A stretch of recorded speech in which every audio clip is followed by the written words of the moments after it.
So my mom is a family practice doctor. One of my most popular videos was talking to my circumcising mom.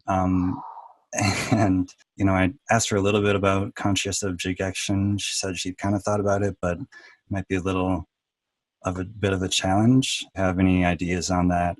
I think this is a challenge for doctors of framing. So imagine that you are the doctor and someone comes into your office and they say, I want to have my child circumcised. The way that a doctor might say no now, if they were to assume their old framing, would be, well, we don't do that here. You don't need to do it. I don't know if it's right. These are all negatives. These are pointing towards the thing that you don't do. And when you frame it in a negative, it's a bit like saying, don't think about a purple elephant. Like, what do you think about, So here's how you'd frame it as a positive. Someone comes into your office, they say, we want to have your child circumcised. You say, our office practices the highest standard of care. And it used to be that doctors thought that circumcision was a thing that you needed to do. And now our scientific and our knowledge and our thinking on this has evolved.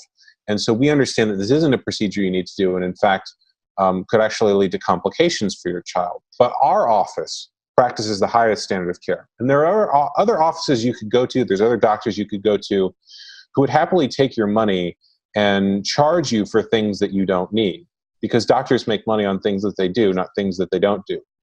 But if you want to work with a doctor who has the highest ethical standing, who's going to work for your interests as a patient and say no to you, even when it goes against their financial interest, you should come to our office. Now, again, if you want to work with people who want to just take your money, you can do that. That's totally fine. But our office is going to practice the highest standard of care. Right. You feel how different that frame is, and how it points to their office and the positives of their office and what's important about the work that they do.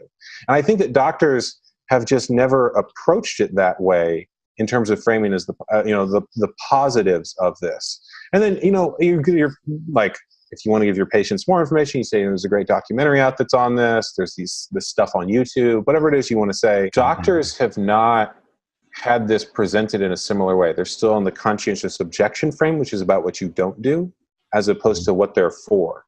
And if they actually frame it in terms of what they're for, then not only does it allow them to say no to this procedure, but it actually could even be almost a marketing gimmick. This is the movement for the highest patient care, the highest ethical standards. When you frame it that way, now all those other doctors are not as good as our practice. And it actually frames you as the best practice in town. Right.